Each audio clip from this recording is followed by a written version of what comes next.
No todos al tiempo, por favor.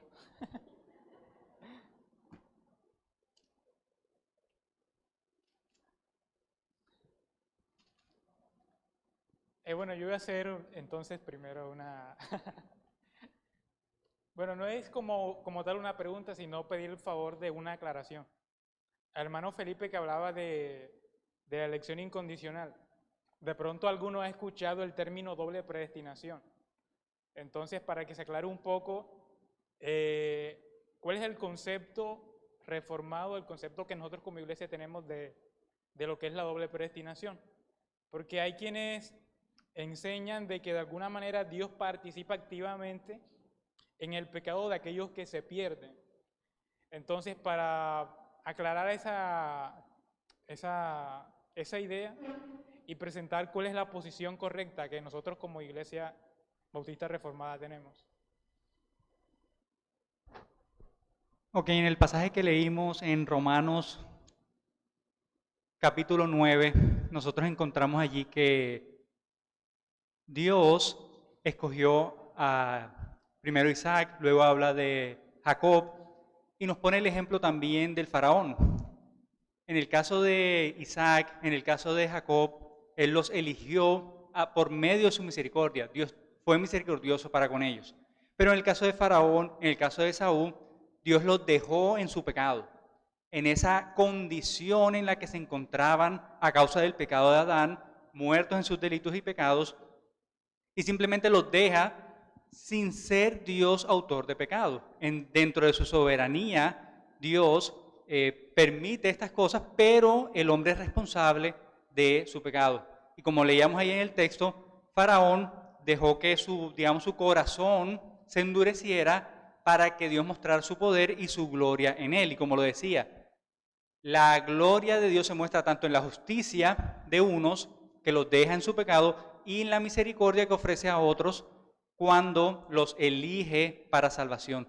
Entonces, aquí vemos que la predestinación Dios la hace para con los elegidos, los predestina a los que conoció antes, ¿cierto? Los predestinó, a los que predestinó los llamó, justificó, glorificó.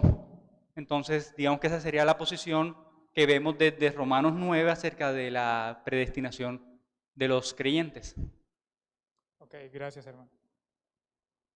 ¿Otra pregunta?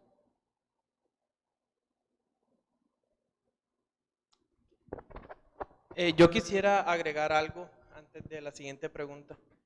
El tema de la doble predestinación a veces tiende a ser bastante confuso, puesto que si Dios predestina a unos para cosas buenas, pues muchos sobreentienden que predestinó a los otros para hacer cosas malas. Sin embargo, y fue uno de los ejemplos que me ayudó mucho a entender cuando estábamos haciendo estas exposiciones la vez pasada, era entender el hecho que a veces Dios hace una predestinación o ejecuta su soberanía de manera activa de una forma y la otra sucede sola por consecuencia de él haber predestinado una. No recuerdo el término que se le da en el lenguaje. Es como decir, Colombia versus Perú en un partido de fútbol. Dios predestinó que Colombia ganara el partido, pero Dios no predestinó que Perú perdiese el partido. Es una forma quizás como de entenderlo. Dios predestinó unas cosas para bien y el hecho que otras sucedan son el resultado de Dios haber predestinado esa cosa para bien. Mas no fue Dios activamente predestinando hacia el mal. Es simplemente el resultado de la ejecución de la soberanía de Dios. Entonces es una forma de entender. Dios tiene un plan en el cual ese plan involucra a todos los predestinados. Y el resultado es que van a haber unos que no fueron llamados y ellos se pierden. En el sentido que de todos somos culpables, todos somos merecedores de justicia, sino que nosotros contamos con la gracia del Señor. Entonces, es un poco quizás confuso, pero eso fue lo que me ayudó a mí a entender un poco sobre ese ejercer de la voluntad de Dios y la predestinación. Espero no los haya confundido más.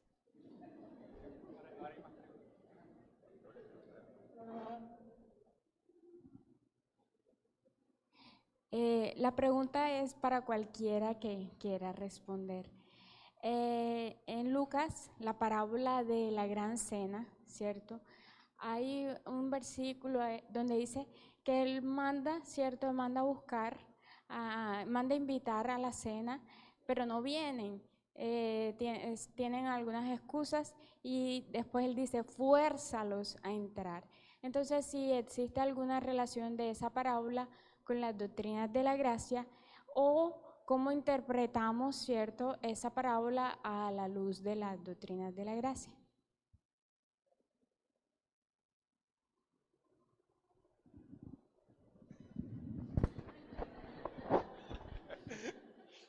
Bueno, hay que entender que en el llamamiento eficaz, yo dije que nosotros como las personas, pues, como personas caídas, se resisten a la gracia. Hay dos maneras de ver el llamado de Dios, el llamado externo, que algunos dicen que es el llamado que hacemos cuando le predicamos el Evangelio a las personas y nos llama a Dios que prediquen el Evangelio, y el llamado interno que hace el Espíritu Santo. Entonces, muchas veces el llamado externo que hacemos nosotros es un llamado que las personas no reciben. Entonces, les predicamos la palabra y no aceptan la palabra.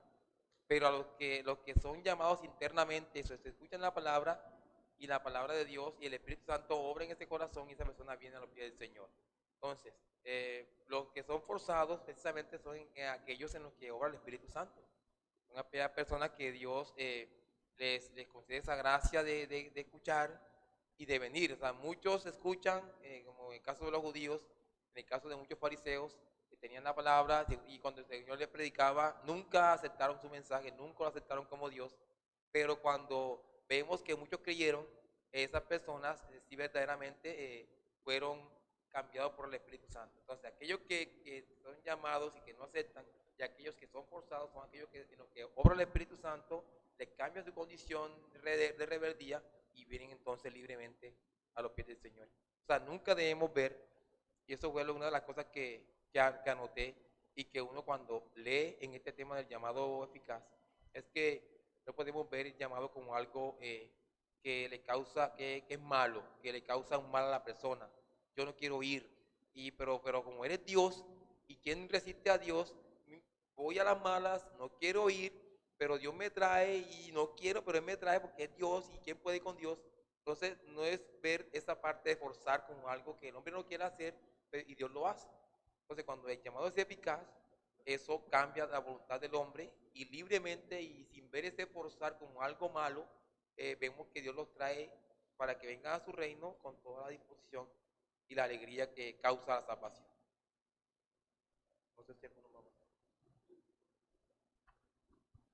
No sé si puede contestarte la pregunta.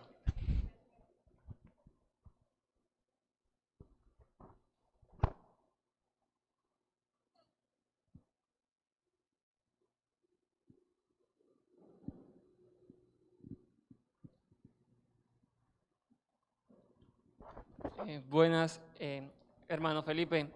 La pregunta es para ti. Es como para hacer una aclaración de igual manera al respecto de lo que estabas diciendo acerca del faraón. En versículos viene diciendo que el faraón es malo, o sea, por naturaleza, por la caída de Adán.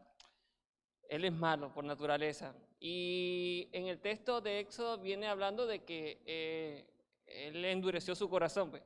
Pero viene otro capítulo donde dice que Jehová endureció su corazón. ¿Cómo se podía interpretar ese texto, que Jehová endureció el corazón del faraón? Digamos que es una manera en la que nosotros podemos entender cómo actuó Faraón en ese momento. Dios, al dejarlo en su incredulidad, estaba de cierta forma endureciendo su corazón, porque su misericordia no estaba siendo derramada sobre él. Para los elegidos, en donde Dios deposita o extiende su misericordia, no los deja en esa incredulidad y en esa dureza de corazón. Mientras que para los otros, a los que les aplica su justicia, una manera de decirlo es esa, endurece su corazón, pero por otros textos de la Biblia sabemos que, como lo veíamos, desde el pecado de Adán, todos nosotros ya nacemos siendo malos, nacemos como con una corrupción total, que era lo que nos enseñaba el hermano Luis, y de esa manera se va desarrollando en nosotros el pecado hasta terminar, como por ejemplo Faraón, hacer las cosas que hizo a causa de ese pecado. Y nuevamente lo dejo claro, sin que Dios sea el autor del pecado, porque el hombre es responsable de su pecado. Y Dios sigue siendo soberano. Gracias, hermano. Recordemos que ayer cuando yo les enseñaba la doctrina de la depravación, les hablé de la gracia común. El hombre no sabe qué tan malo puede ser. Y la gracia común es la que controla, o es la manera que Dios tiene de controlar esa maldad del hombre. En ese pasaje de Faraón, tenemos que mirar que lo que Dios quiere ahí es mostrar su poder de cómo Él sacaría a Israel de Egipto por sobre el poder que Faraón tiene. ¿Y qué hacía en ese momento? Soltar de su gracia común para que su corazón duro, su corazón creído, al endurecerse, lo que decía es: yo soy más fuerte que tú y tengo la capacidad de no dejarlo salir a ellos. Recordemos que esa es la parte de la gracia común, que si Dios la suelta, el hombre lo que hace es irse en contra de Dios.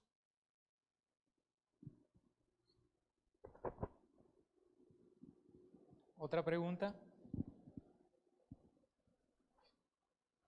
El hermano levanta. Bueno, aquí estamos aquí enseguida. Solo para confirmar algo. Adán tuvo la oportunidad de tener, digamos, un libre albedrío, ¿cierto? Posteriormente, cuando entra el pecado a los humanos, ya no tenemos esa posibilidad de decidir. Y el libre albedrío se manifestaría solamente en decisiones, pues, para los elegidos, decisiones dentro de nuestra vida, o sea, decisiones para avanzar en diferentes momentos que nos encontramos. O sea, quiero como mirar esa diferencia y si es así. Bueno, cuando nosotros hablamos de libre albedrío, yo dije que si en algún momento el hombre tuvo ese libre albedrío, bueno, sabemos de dónde viene eso, viene del pelagianismo y del arminianismo, allá en el siglo IV y V más o menos después de Cristo. Entonces, si en algún momento el hombre tuvo un libre albedrío, lo tuvo en ese momento que Dios le dio la opción de decidir, de obedecer o desobedecer a Dios. Ahora, tenemos que mirar que hay cosas que, bueno, de allí el hombre queda en pecado, ¿cierto? Y se vuelve esclavo del pecado. Se manifiesta la gracia de Dios por medio del Señor Jesucristo, por medio de la salvación. El hombre queda entonces siendo esclavo ¿de quién? De Cristo. Entonces, en ningún momento hasta ahí hay libre albedrío. Hay partes, bueno, Dios controla todo de nuestra vida y pienso que hay partes que son como, digamos, como muy insignificantes en nosotros. De pronto que nosotros podamos escoger el gusto de algo que queremos comer o de algo que queremos hacer, pero eso no influye en lo que tiene que ver con nuestras decisiones, en lo que tiene que ver con nuestra vida como creyentes. Son cosas que pues Dios nos ha dado esa facultad de escoger ese tipo de cosas. Bueno, yo quiero añadir a lo que decía nuestro hermano Luis, que habría que definir a qué nos referimos cuando hablamos de libre albedrío, porque a veces la definición puede ser un poco confusa y dependiendo de la idea que tengamos cuando yo expreso la palabra, la expresión libre albedrío, de ahí se respondería. Si con libre albedrío nos referimos a la capacidad de escoger el bien de Dios, entonces definitivamente eso no se tiene, ya eso está completamente perdido. Si nos referimos más bien al libre albedrío como la libertad de la voluntad para ejercer esa facultad que Dios le ha dado, eso continúa, eso sigue. El hombre, todo hombre sigue teniendo la libertad para actuar conforme a su voluntad y a su naturaleza. El asunto es que, siguiendo con ya lo que decía el hermano Luis y en el tema que él expuso, el hombre está corrompido. Como el hombre está corrompido, su voluntad, su libertad para escoger siempre va a tender al mal. Siempre. ¿Ya? Entonces, ¿sí tiene esa libre voluntad? Sí la tiene. Pero siempre va a escoger el mal. Porque su naturaleza es así. La naturaleza, después que cayó en pecado, quedó a tal punto corrompida que él es libre para actuar. Y siempre será libre. Como cuando pensamos en esta alegoría del pez en el agua.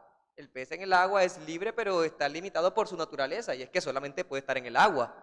No puede estar en la tierra porque su naturaleza no está apta para eso.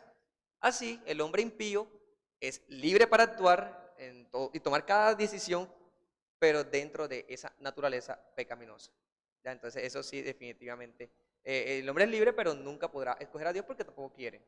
Está dentro de su naturaleza. Bueno, Romanos Por 7. allá el hermano.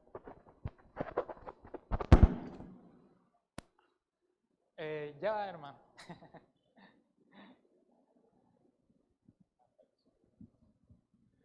Buenas tardes. Si Dios escoge a una persona desde antes de la fundación del mundo, esta persona es amada desde ese momento, antes de la fundación del mundo, por parte de Dios. Supongamos que una persona es regenerada a los 60 años de edad.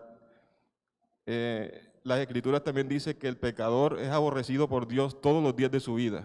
Entonces, ¿cómo yo concilio estas dos verdades para una persona desde el año 0 hasta el año 60, por ejemplo, en este caso?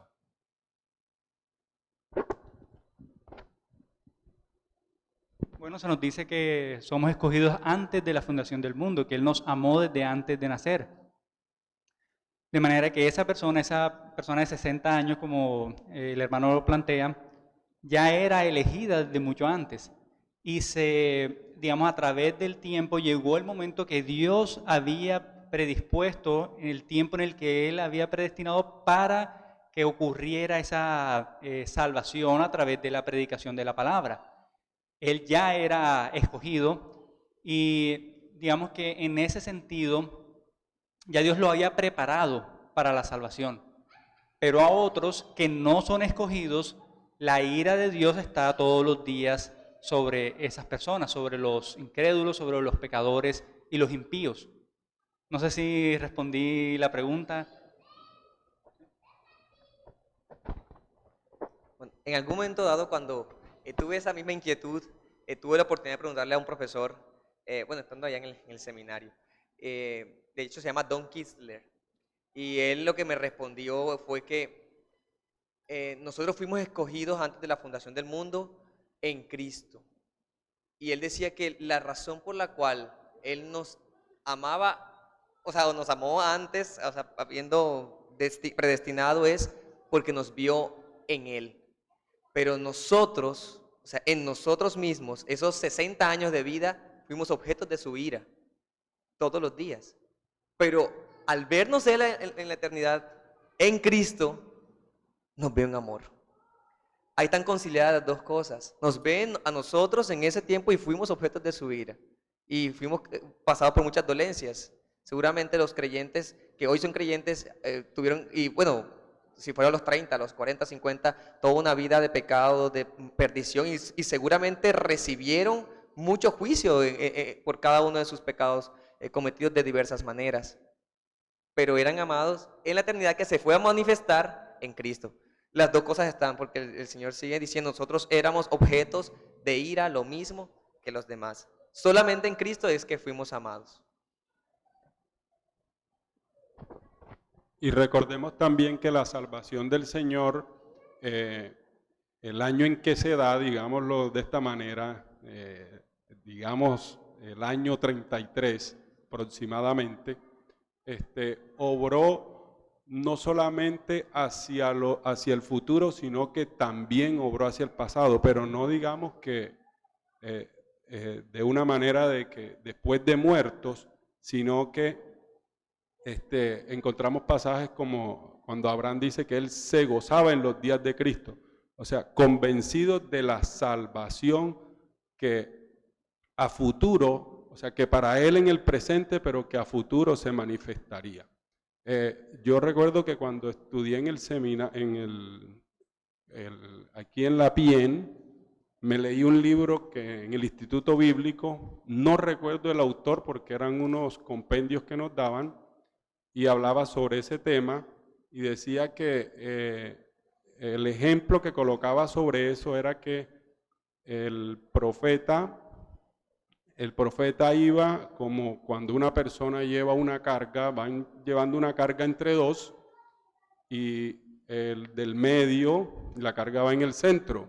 El profeta, el que lleva la carga adelante viene siendo el profeta, la carga viene siendo Cristo, y el que va detrás viene siendo el apóstol o todos los que vendrían detrás, haciendo referencia a que el profeta sabía que Cristo venía allá atrás, pero no lo alcanzaba a ver, pero él sabía que venía y sabía cuál era su obra.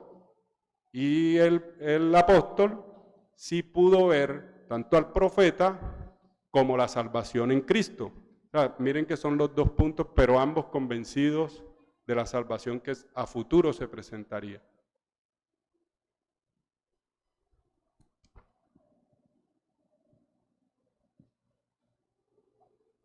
Gracias. La pregunta que tengo es, ya que ustedes son los predicadores de la iglesia, en el contexto de lo que ustedes hacen, predicar y mostrar a Cristo en la predicación, y que tienen la responsabilidad de que el pecador vea a Cristo, la expiación limitada,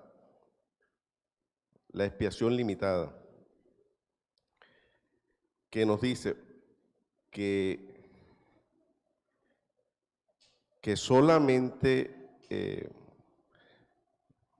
no, voy a empezar con otra pregunta, esa va a ser para otra mejor, esa va a ser la segunda, voy a cambiarla. Para Moisés, que habló de la perseverancia de los santos. Sabemos que la perseverancia de los santos no es una licencia para pecar, no es una licencia para pecar.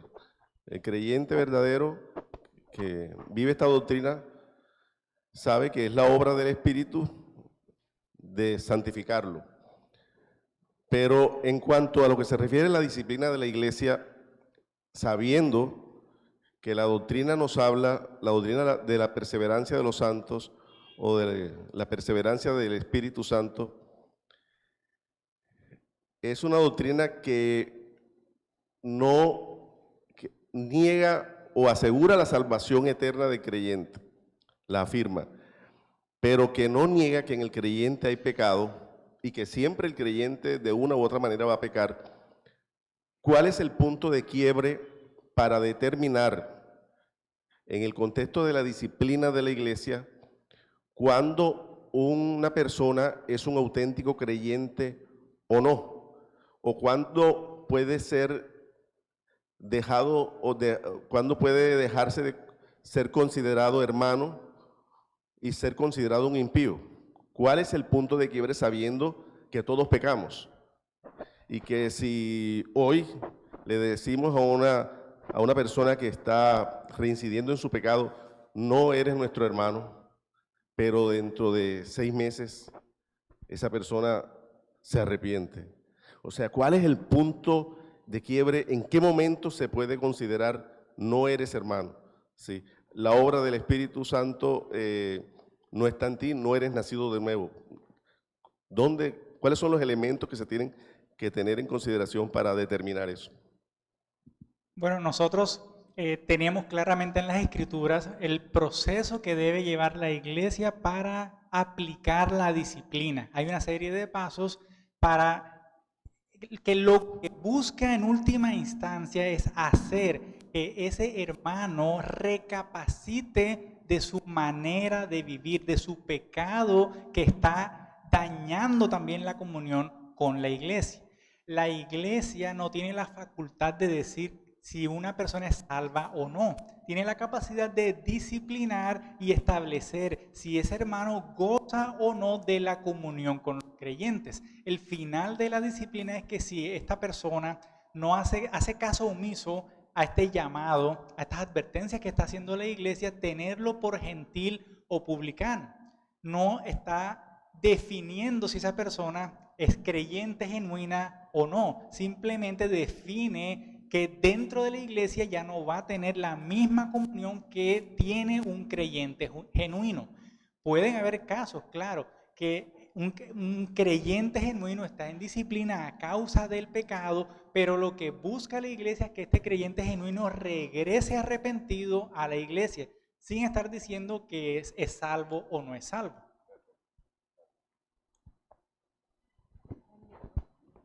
El punto de quiebre, ¿dónde está?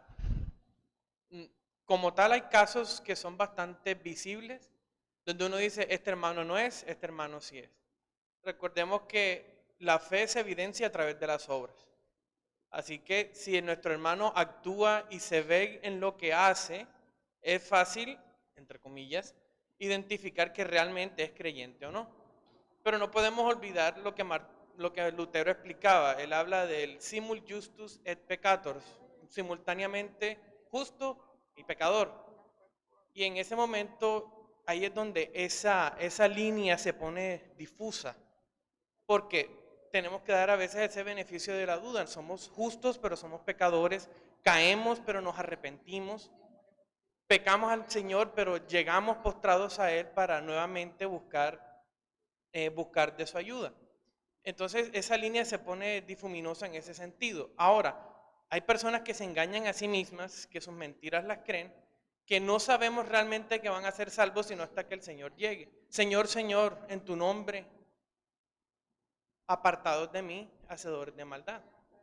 Entonces, no es hasta ese punto que realmente esa línea va a hacerse visible. Porque a nosotros nos pueden engañar. Las acciones de nuestros hermanos pueden parecer muy santas, pueden parecer muy cristianas, pero a nosotros se nos engaña, pero solamente el Señor conoce el corazón. Entonces, juntamente creyente, juntamente justo, juntamente pecador, pero realmente ese punto es el Señor quien realmente en su gracia quizás nos concede el discernimiento de saber decidir si realmente este hermano es o no es. Recordemos que, por ejemplo, no estamos todos juntos aquí en la iglesia, nos congregamos, servimos a Dios, predicamos, nos decimos hermanos unos a otros, que es la confianza. Pero cuando tú vas a el Sermón del Monte, esa frase que Jaimito mencionó, Señor, Señor, en tu nombre hicimos esto, hicimos aquello, nos da a entender que en la iglesia no pudimos detectar a esas personas. Estaban predicando, servían, eran personas ejemplares para otros, pero en el corazón no tenían nada que ver con el Señor. ¿Quién los descubrió? El mismo Señor cuando ya era tiempo para el juicio. Entonces nosotros estamos en la iglesia, pero a ciencia cierta no sabemos. No tenemos la potestad de saber, porque quien hace esta obra de regeneración y cambio es Dios en el corazón de la persona. Y nosotros, como digo Jaimito también, no podemos ver eso. ¿Sí? Obviamente quien es un real cristiano lo hará, pero ni siquiera las intenciones conocemos cuando hacemos las cosas. Entonces, tenemos que darle pedirle a Dios esa gracia cada día para que nos dé la convicción y la gracia a la iglesia para que todos seamos genuinos y lo honremos con nuestra vida. ¿Ya? Entonces, no lo sabemos, hermano, pero sabemos que hay un Dios que sabe quién es verdadero creyente y va a decir, este me adora con sinceridad, este me honra con sinceridad. ¿Sí? Entonces... Bueno, la otra pregunta era, el tema no era la expiación limitada, era el llamamiento eficaz, el que predicó Efrén, de lo que nos enseñó Efrén. La pregunta era que ustedes como predicadores tienen la responsabilidad de mostrar a Cristo y, lógicamente, creo que el Espíritu Santo en sus vidas los va a hacer sensibles a la necesidad de la visita que llega al espacio donde ustedes están predicando y saber que esa persona pueda morir sin Cristo o tiene la responsabilidad de mostrar el Evangelio. El tema es que sabiendo que en otras confesiones están errados al hacer algún tipo de llamamiento al altar, porque sabemos que no se trata de un llamamiento humano, porque ningún hombre puede convertirse ni van a hacer de nuevo por ir allá al frente de la plataforma. Ya eso lo sabemos.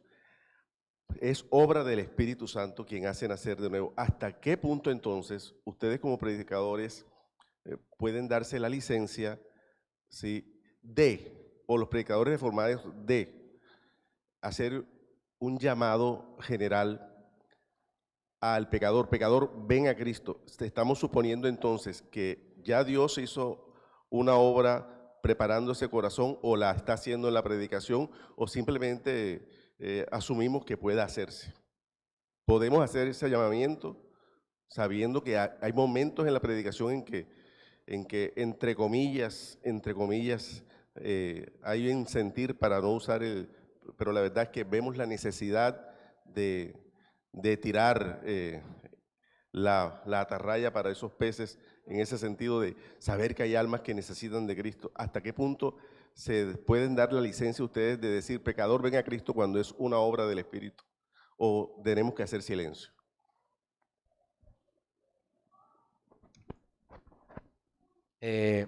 Bueno, hermano Arles, primero que todo, la fe es por el oír la palabra de Dios. Esa es la encomienda que tenemos de parte de nuestro Señor.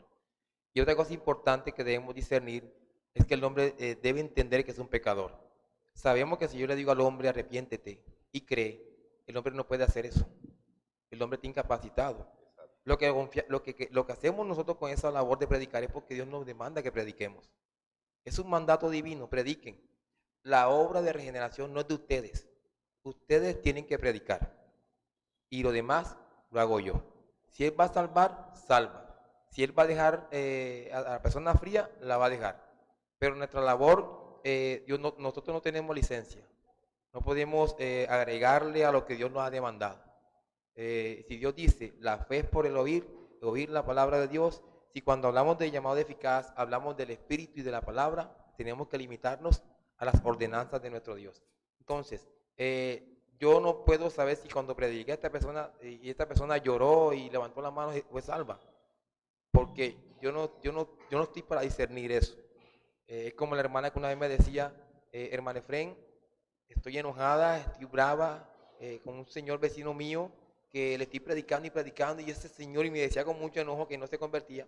Entonces yo le decía, hermana, a usted no le compete convertirlo, usted es el que tiene que predicar el evangelio.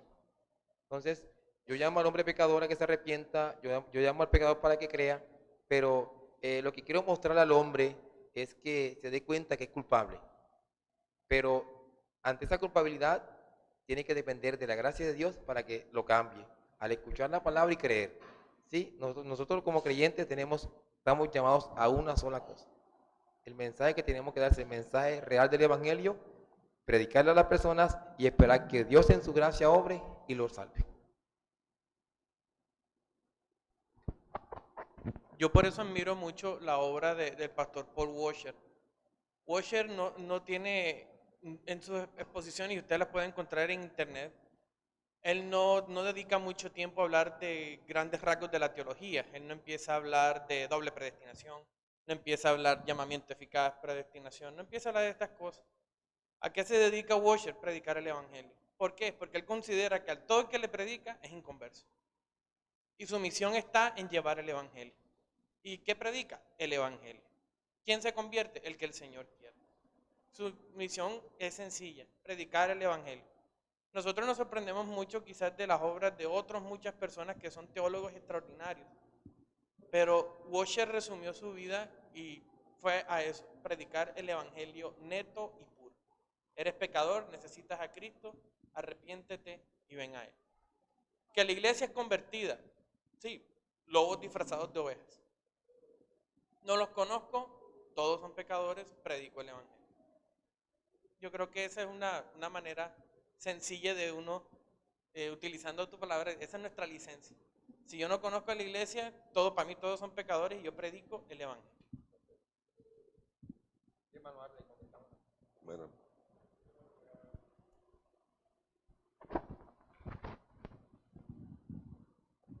en la exposición de la depravación ayer, yo tomé un texto de Marcos y dije que según el Evangelio de Marcos, la primera expresión que hace el Señor Jesucristo después de Juan, dice es que el reino de los cielos se ha acercado, arrepentidos y creed en el Evangelio.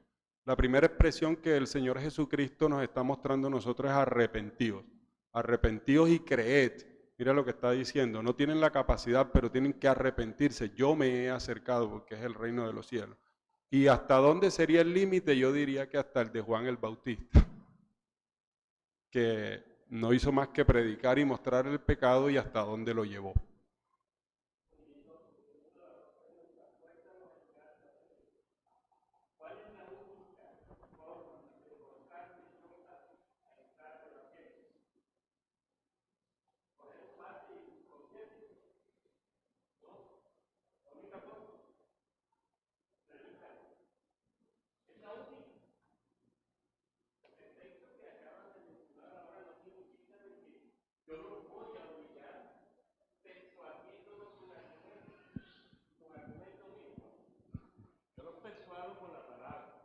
Yo les predico el Evangelio, es la única fuerza que yo utilizo y es la única forma de ver que se pueden obtener resultados cuando hay este tipo de experiencias en donde yo tengo enfrente una cantidad de personas que no conozco. El único camino que yo tomo para forzarlos a entrar es predícoles el Evangelio. La única. No es, el texto no está diciendo que yo vaya a los vallados y mire y voy a coger a la policía, métanlos en la casa para que coman. No. La idea no es esa. La idea es que yo vaya en el poder del Espíritu Santo, con el poder del Evangelio, les predique el Evangelio y Dios se glorificará. Acuérdate de Nicodemo. El viento sopla de donde quiere y nadie sabe de dónde viene ni a dónde va. Así es todo aquel nacido del Espíritu. ¿Quién sabe que el otro nació de nuevo? El Espíritu Santo. Porque Él es el único que hace esa obra. El único. De tal forma que, ¿cómo lo puedo yo saber? Bueno, con el tiempo. Veo el compromiso en la iglesia, veo el servicio en la iglesia, veo cómo ora, veo cómo lee la Biblia, veo cómo es su vida, su forma de hablar, su forma de desenvolverse en la cotidianidad, empieza a hacer luz, empieza a hacer... Ese es creyente. Y el Espíritu Santo hizo la obra. Como dijo Nicodemo, ¿me di cuenta? No me di cuenta. ¿Por qué? Porque eso es secreto. Eso es del corazón. Jesús se lo dijo a Nicodemo de manera clara. Así que fuérzalos a entrar, ¿cómo? Predícales, es la única licencia. Predícales. Y predícales en la gracia y en el poder del Espíritu.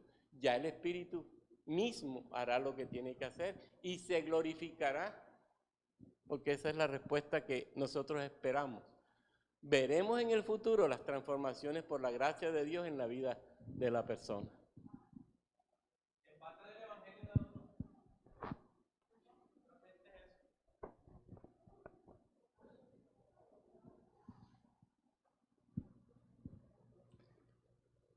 Otra pregunta. ¿Es un arminiano un cristiano genuino?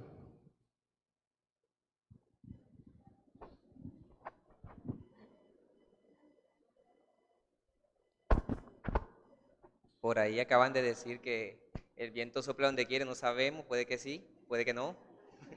Entonces eso lo sabe el Espíritu Santo de Dios. Es posible que de pronto un creyente le falte mucha claridad, es posible que haya sido un poco negligente en hacer un estudio más profundo de las Sagradas Escrituras, pero es posible que a medida que haya entendido el Evangelio, pues vive una vida de fe y de santidad y falta un poco más de claridad doctrinal.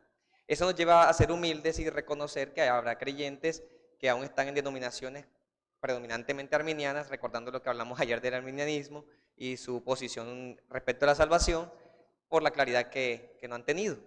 Pero creemos que eso no les quita que hayan entendido la fe en Jesucristo. Más bien que les hace falta gozarse en la gracia de Dios por la cual los pecadores son salvos. Entonces nuestra posición es que sí puede haber, pero eso no lo sabemos.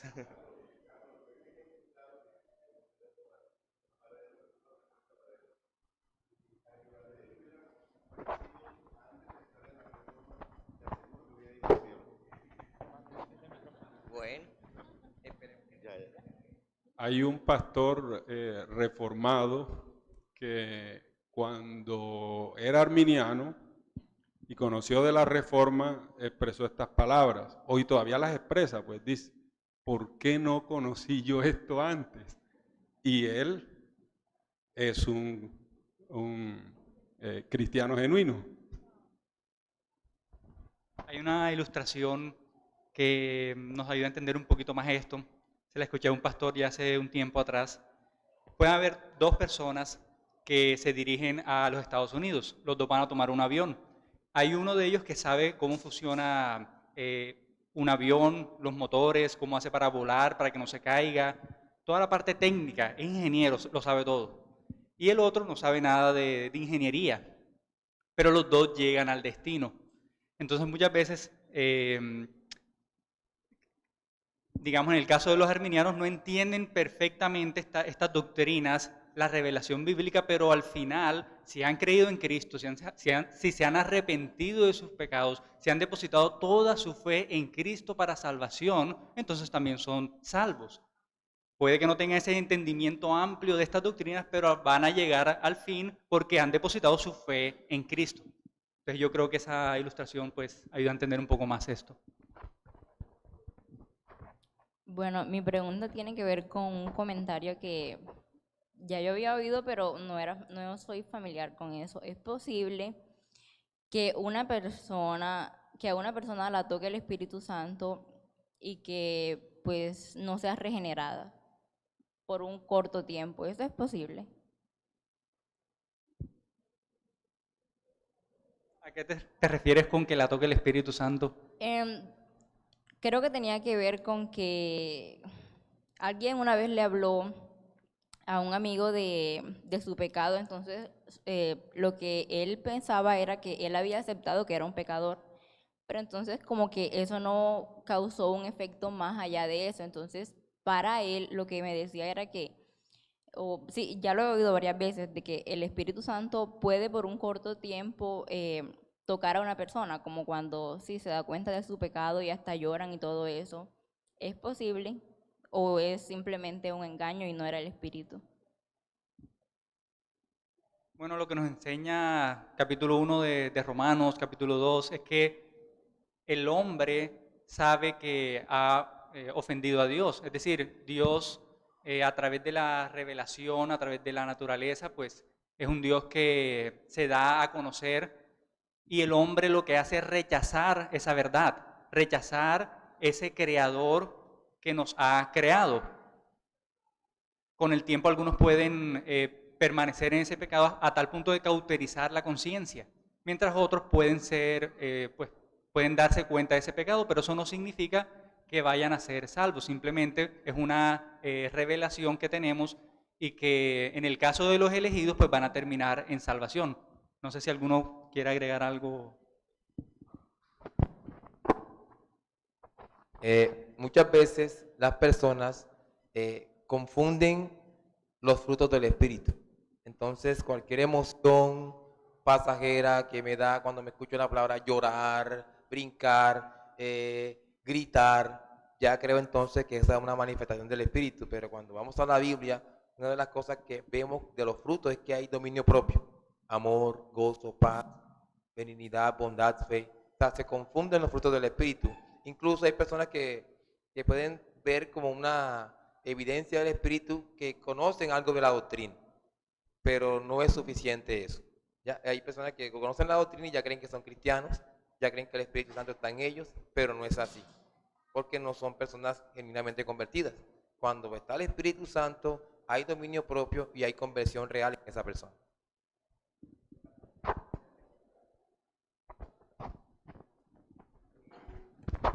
En cuanto a la predicación o lo que puede pasar cuando alguien está predicando y eso, yo quisiera como simplemente recordar la parábola de los terrenos o la parábola del sembrador. Recuerden que el sembrador salió a sembrar y quiero recordar esa semilla que cayó en un terreno que decía que era como que de poca profundidad, tenía tierra, pero era muy pedregosa.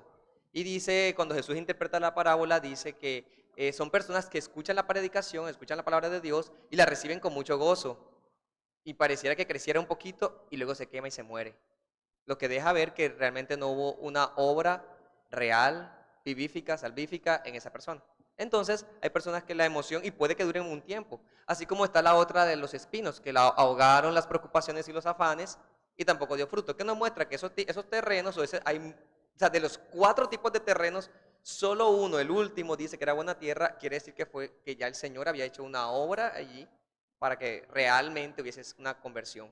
Entonces, deja ver que puede que cuando nosotros estemos predicando y veamos a alguien llorando, uno como predicador hasta se emociona y de pronto, ay, mira, se quebrantó, pero no estoy seguro y no puedo decir porque lo hizo, ya es un verdadero creyente. Tendríamos que tener mucho cuidado de no atribuirse al Espíritu tan rápido a una regeneración allí. O sea que se podría decir para concluir que el Espíritu solamente toca a los que, o sea, que cuando una persona tiene un cambio genuino es porque Es el la Espíritu lo obra del tocó. Espíritu salvífica, la obra salvífica, sí. Eficaz. Bueno, quisiera tocar un poco el tema que el hermano hablaba sobre cuando el corazón del faraón fue endurecido. Y es que teniendo en cuenta la soberanía, ¿verdad? Dios dice que Él propone todas las cosas para el bien de los que los aman, ¿verdad? Entonces, ¿existe el mal? Sí, existe el mal. ¿Dios ordenó el mal? Bíblicamente solo podemos decir que sí, pero Dios no comete el mal, ni en Él es hallado mal. Pero es decir, las cosas están establecidas de alguna forma, ¿verdad? Permitiendo que nosotros como agentes morales, al decidir y a ejercer nuestra voluntad y nuestro libre albedrío, no estamos siendo limitados por la soberanía de Dios, pero estamos cumpliendo la soberanía y lo ordenado por Dios. Por ejemplo, así como en esa cita dice que Dios endureció el corazón de Faraón, vemos que uno de los discípulos de Cristo fue quien lo entregó, ¿verdad? Y de alguna forma, él podría decir frente a Dios, no, yo me justifico porque sin mí no hubiera podido haber expiación porque yo fui quien vendió a Cristo. No, o sea, obviamente lo que él hizo está mal, pero estaba establecido en el plan de Dios. Y todo lo establecido en el plan de Dios también provee los recursos para llegar a ese propósito perfecto de Dios. Sino que yo pienso, la maldad, aunque nosotros como seres humanos no la como que permitamos o muchas veces buscamos alejarla, si Dios la está permitiendo en muchos casos es porque necesita de esto para que su propósito sea cumplido y finalmente tiene como un desarrollo bueno, afirmando la palabra bíblica que dice el Padre. Entonces, en ese caso, el faraón, todos sin Cristo tenemos un corazón endurecido, pero al hacer énfasis de que endureció su corazón, está aclarando de que hubo intervención divina a que él no cediera ante eso, y más su posición se endureciera y se fortaleciera. Yo creo que la ilustración de la misma palabra endurecer, podemos tomarla como esa arcilla, que si tú la dejas allí sin echarle agua para moldearla, ella va a terminar endurecida por sí misma. Eso que es su naturaleza, o sea, está así, sí. Dios activamente está reteniendo la maldad en este mundo. Y los hombres no son más malos, y nosotros no somos más malos, o no lo fuimos antes de ser regenerados, porque el Señor estaba allí, haciendo que la maldad no avanzara más.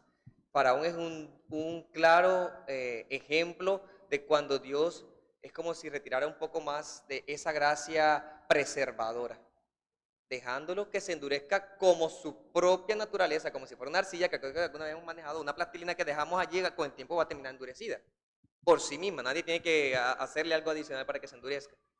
Entonces eso sería el sentido de con Faraón, simplemente Dios deja que el hombre siga y incluso profundice más allá sin que la obra de él Sí, lo- pero muchas lo veces avance. eso puede entenderse si, por ejemplo, la voluntad de Dios no estuviera en ese momento, sino que, por ejemplo, hubiera sido solamente decisión del hombre. Si, digamos, puede que la voluntad del hombre prime frente a lo establecido por Dios, entonces no se cumpliría en su totalidad el concepto de soberanía, ¿verdad? Porque aquello que sale de las manos de algo no puede ser soberano entonces.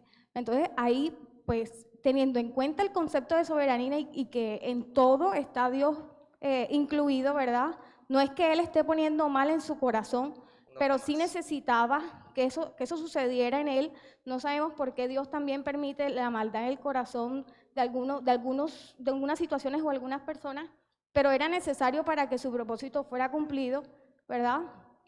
Ahí donde debes considerar que son las dos vías del mismo tren o del mismo riel, el mismo río tiene las dos riberas. Ahí donde afirmamos y reafirmamos lo que tú dices en cuanto a la soberanía de Dios. Dios es absolutamente soberano, incluso sobre nuestra voluntad, pero es cierto que dentro de su voluntad, dentro de su soberanía, estableció que los hombres tuvieran esa libertad. Ambas confluyen. Y cuando queremos al elevar nuestra voluntad con la soberanía de Dios, allí puede haber un pequeño peligro o riesgo, y ahí sí deberíamos tener como mucho cuidado al quitarle lo que Dios ha establecido en su decreto. O sea, su decreto incluye la responsabilidad del hombre para actuar, ¿ya? Y Él refrenará la manera como Él considere para que los eventos ocurran como Él lo ha establecido. De las cosas que sí podemos asegurar por lo que textos como el de Romanos 9 o algunos otros en los Salmos, es que la misma maldad de los hombres está dada para que la justicia de Dios se manifieste y sea glorificada incluso por nosotros, su pueblo, que estaremos alabando en el cielo, por cómo la justicia de Dios se expresa al destruir y a castigar a los que viven impíamente. Así que uno de los propósitos por los cuales Dios permite estas maldades en los hombres es para glorificarse. Para glorificarse. Miren lo que sucedió en la crucifixión de Jesús. Los hombres que crucificaron a Jesús, ¿son responsables, son culpables de esa crucifixión? La palabra nos dice que sí, pero vean lo que dice Hechos capítulo 3. Y matasteis al autor de la vida, quien Dios ha resucitado de los muertos. Ellos eran culpables. Pero luego más adelante dice, versículo 18, pero Dios ha cumplido así lo que había antes anunciado por boca de todos sus profetas, que Jesucristo había de padecer. Dios había determinado eso, que Jesús padeciera. Y estos hombres fueron también responsables de esa crucifixión. Es decir, ahí vemos la responsabilidad del hombre y la soberanía de Dios. Es cierto lo que los hermanos dicen, o sea, Carlos lo afirmó. Cuando hablamos de soberanía de Dios en todo el Consejo Redentor, también es importante que tengamos presente que hay una soberanía de Dios y responsabilidad humana. Y eso es algo que muchas veces no entendemos, ¿sí? Si nos ponemos a seguir profundizando y a indagar por qué ocurre esto, podemos caer en muchos errores. Es entender que el hombre es responsable y que Dios tiene control de todo lo que ocurre en este mundo.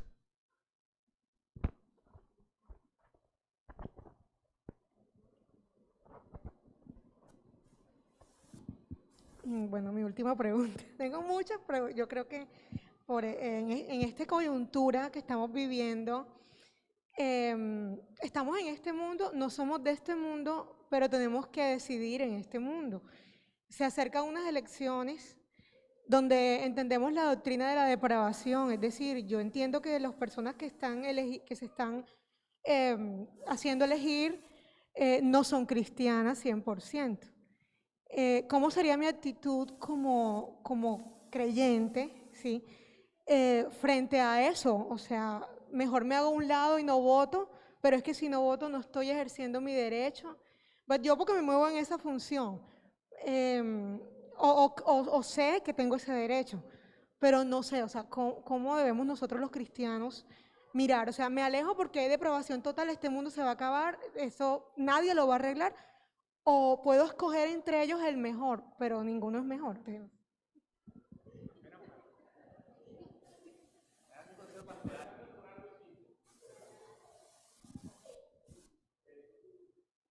manejamos mal inclusive lo que la Constitución dice frente a la votación. Se habla de voto programático. ¿Y qué es un voto programático? ¿Que yo voto por un candidato? No, que yo voto por un programa. ¿Qué significa eso? Algo tan elemental como eso, que yo como responsable ciudadano de este país debo conocer cada programa y ver qué hay en cada uno para con base en ellos discernir cuál es el que mejor le conviene a este país y particularmente cuál es el que más favorece la vida. Y eso no lo hacemos. Nosotros estamos 100% influenciados por eso de votar por personas. Eso por un lado. Si yo conociera los programas y yo los viera, este no me sirve, voto en blanco. Listo. Sí, elemental, mi querido Watson, que es válido.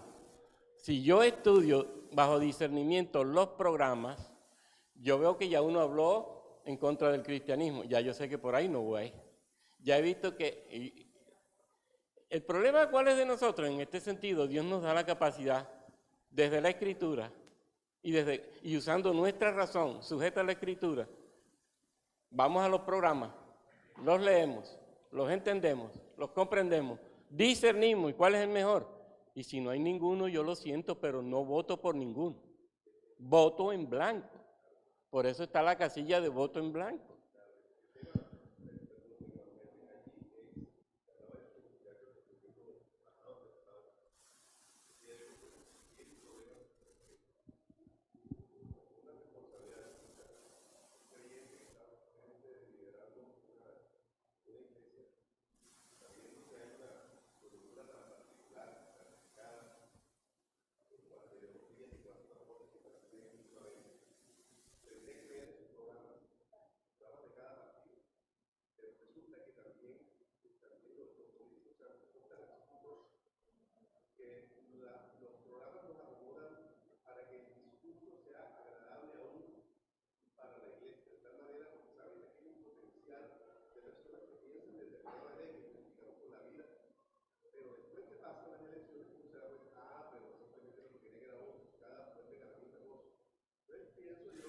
No, pero es que hay otro aspecto, Arles. Lo que pasa es que aquí nosotros nos hemos acostumbrado a eso y no ejercemos nuestra soberanía como pueblo y la democracia en sí misma. ¿Qué pasa con los referendos, derogatorios o aprobatorios, o con echar hacia atrás los gobiernos de alcaldes, senadores? No cumplieron, pero ¿quién participa? Ponte tú a pensar, ¿cuánto vota? ¿Cuál es el porcentaje de votantes en Colombia? Es muy bajito. Muy bajito. ¿Qué tal si nosotros realmente votáramos con conciencia y pudiéramos reclamar posteriormente la derogatoria de un mandato? Con firmeza, con coraje. El problema es ese. Ahora, yo sé que este país es corrupto y que los jueces se pueden comprar. Eso también lo sé. Pero yo estoy seguro que si nosotros aprendiéramos estas cosas y usáramos estos elementos, paulatinamente hubiéramos estado ganando espacios en el país frente a tantos hechos tan feos que se están presentando. Nosotros no ejercemos ni siquiera la democracia como debiera. Y somos creyentes. Somos creyentes. Debiéramos estar ejerciéndolo.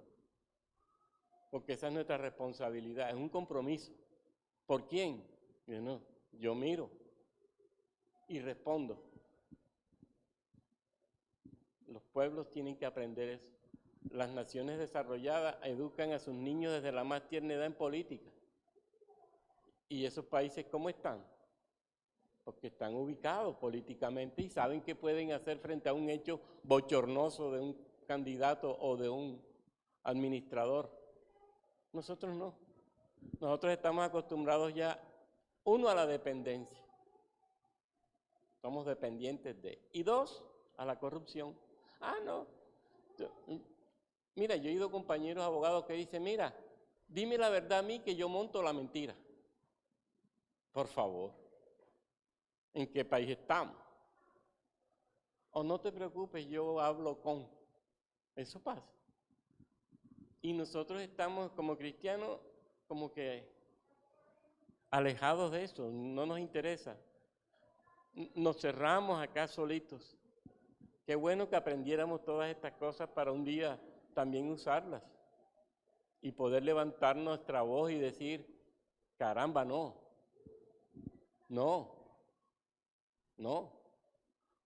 Juan el Bautista se atrevió a decirle a Herodes, adúltero, lo mataron, pero se lo dijo, y fue con coraje y se lo dijo. El problema de nosotros es que también somos cobardes. Hay muchos aspectos, lastimosamente en este país hay muchos elementos pero yo pienso que si el pueblo cristiano se levantara y asumiera esto con responsabilidad, las cosas fueran a otro precio. Tú oyes, yo le preguntaba a un taxista, ¿ustedes cuántos son?